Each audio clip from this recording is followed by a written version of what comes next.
Hi, I'm Dick Myers, and with me is Mark Arness, who's a Republican candidate for the U.S. House of Representatives, Maryland Congressional District number 5. Nice to have you here. Thank you, Dick. Good morning. This is your second crack at this position. You ran 4 years ago. Why did you decide to try again? Well, 2 years ago, actually.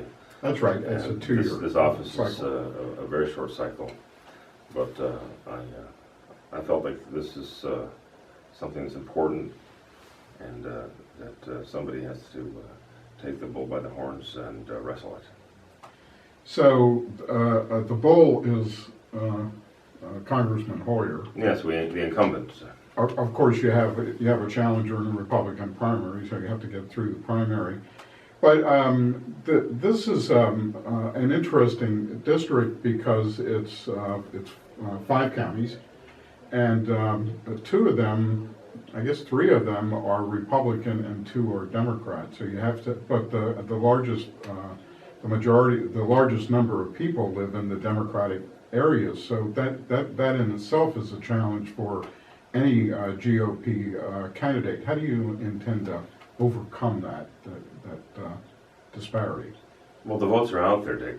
There's about 1 million people that live in this district, and about half of them are registered voters.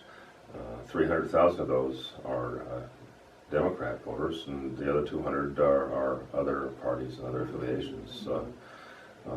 There are almost 130,000 registered Republicans, of which 70,000 have not voted in more than 10 years. Mm-hmm. So my message to those Republicans out there that haven't cast a ballot for 10 years is, this race is winnable. You just have to come out to the polls. And in Maryland, you don't have to be absent to cast an absentee ballot. You just write to the Board of Elections, they send you your ballot, you can vote from the comfort and privacy of your own living room. There's 70,000 votes out there on the table that we've not picked up for over 10 years. Mm-hmm. So tell us a little bit about yourself, Mark, kind of a little verbal biography, if you will. Well, I'm a medical doctor. I was in service for many years, and I've actually lived on and off in Maryland for over 25 years. I was in Montgomery County for almost 15 years, 14 years, and then we moved down to Southern Maryland. And my wife really likes it down here. She says it's clean, green, and pretty, and I like it. Mm-hmm. So we came, found a place, and we've been here about 12 years now. What kind of a medical doctor? Aviation medicine, family medicine, internal medicine, and occupational medicine. So I guess be the jack of all trades and the master of none. And you live in Calvert? Right? Yes, sir.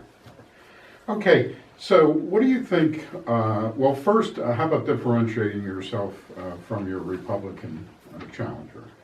How would you do that? What would you tell the voters about why they should vote for you instead of your opponent? I like to run this campaign on a very personal level. I have now reached out to personally over 6,000 voters, knocking on their doors, calling their phones, talking to them, and meeting them in meet and greets. I've met a lot of people, and I've made a huge effort to get out and really touch people personally. Now, my opponent in the primary is a qualified fellow. He's a very knowledgeable and smart guy, but I don't think he's made that effort. At least not that I can tell. I don't know exactly what he is doing. That's the nature of the business. Okay. Congressman Hoyer likes to tout the fact that he has done so much for the military in his district. Why do you think you could do a better job in that? Well, Stanley claims that he is responsible for keeping the bases here at Patuxent River Naval Air Station and Indian Head Surface Warfare Center, that he keeps those open. But in fact, he's nothing to do with that. The Base Realignment and Enclosure System, the BRAC, has determined that these bases serve a critical national need, and they're vital to national security, and that they will remain open. Let me ask it this way. Do you think a Republican would be better for a military installation in Southern Maryland than a Democrat? Are Republicans more pro-defense than In general, the conservative candidates have been more supportive of defense, both defense spending and military programs. That's not a hard and fast rule, but it's generally the case. I think that in this case, there's no doubt that having actual service experience and some knowledge of the operations, the nature of the duties, and also as a physician, the occupational hazards that the folks here are exposed to in their daily living certainly gives me a unique insight and I think an advantage. Have you visited the local facilities? Yes. What do you see? Do you see a robust activities and a bright future for them? Yes, especially here in Pax River. The air station is very active, and of course it's a major draw for employment and also people seeking to invest in Southern Maryland, buy properties, get homes, and come to live here. So it's very important to our local economy and to the community.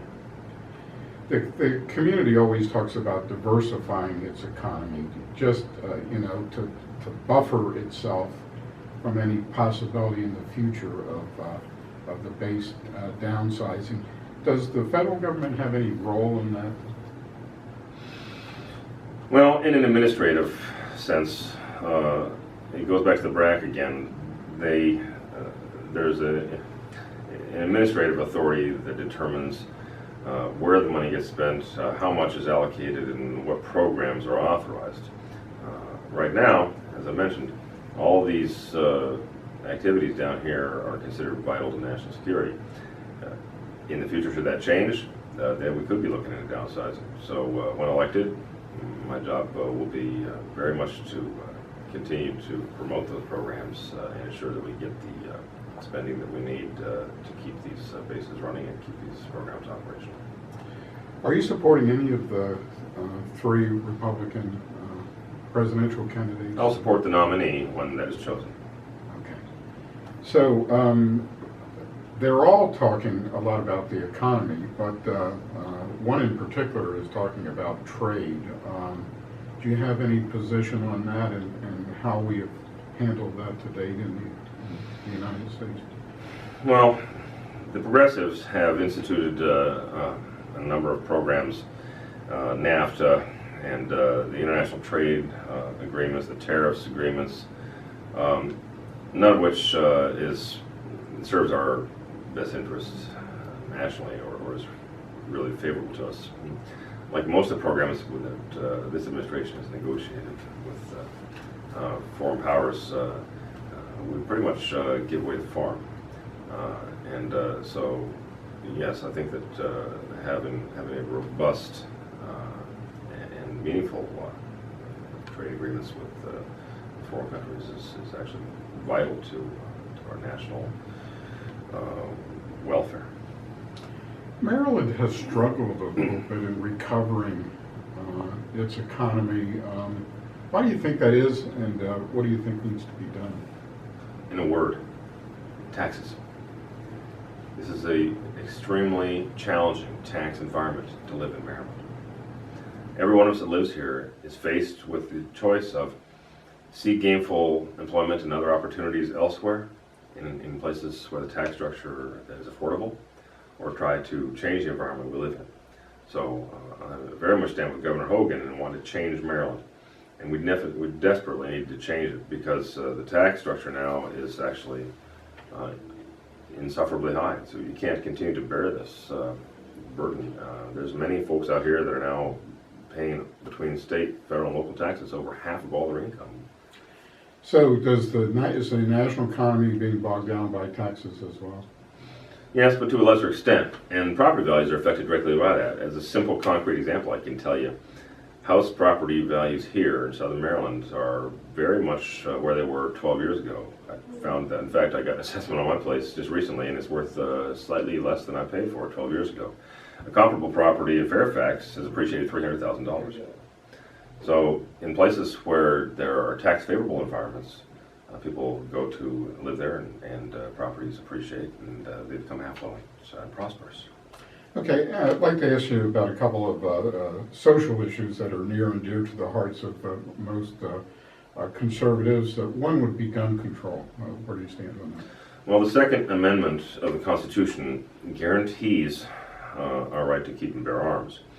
But this is not the derivation of your right to defend yourself. That's a God-given right. And the Constitution, a piece of paper, is just a guarantee of a right that we innately retain to ourselves. It's a God-given right. It's divine. So no one would, I think, argue that if a fellow breaks into your home, that you have a right to defend yourself. And you need to be able to do that. And I think most of the sheriffs in these southern counties will actually advise you. You need to be prepared to defend yourself because these rural places are very hard to reach. Sometimes the response could be more than half an hour. How about abortion? Well, I'm a doctor. I took the Hippocratic Oath in 1990, and I swore to uphold and protect and defend all human life. In 1973, Justice Harry Blackmun wrote in his opinion in Roe v. Wade that should Congress pass legislation that human life begins at conception, then all the arguments in Wade would be moot and Roe would be overturned. And so when elected, I will sponsor and vote for just such a bill to recognize that human life begins at conception because it is a divine spark of inspiration. Human life does not begin at some arbitrary point 6, 7, or 8 months after conception. That's a specious argument. How about gay rights? And this is a matter which has been, I think, adjudicated both in Maryland and now nationally. The Supreme Court has told us that it's legal. I don't agree with that personally, but I think it's a done deal. Okay. I should have asked you this question right up front. Tell us a little bit about your family. Oh, well, I'm married now, checking my math again, I think 17 going on 18 years. Okay. To my wife, Mila. She's the organist at the St. John Baynet Church in Prince Frederick. And she's a very accomplished musician. And we have 2 lovely daughters. Okay, terrific. For someone that wants to be involved with you in this campaign, what's the best way to go about it? You can send me a webmail at arness4congress.com. My personal phone number is also posted on that website. Like I said, I like to keep the campaign personal. I have my home address on the website, and my door is always open for constituents that want to come, have a beer, have a cup of coffee. I'll make tea for you. We can sit down, have crumpets, and talk about the issues. You can call me on my personal phone. That's listed on my website. Great. I might stop by. I love crumpets. Thank you. Thank you very much. Appreciate you being Thank here. you, Dick. And Thanks for thank you for joining us.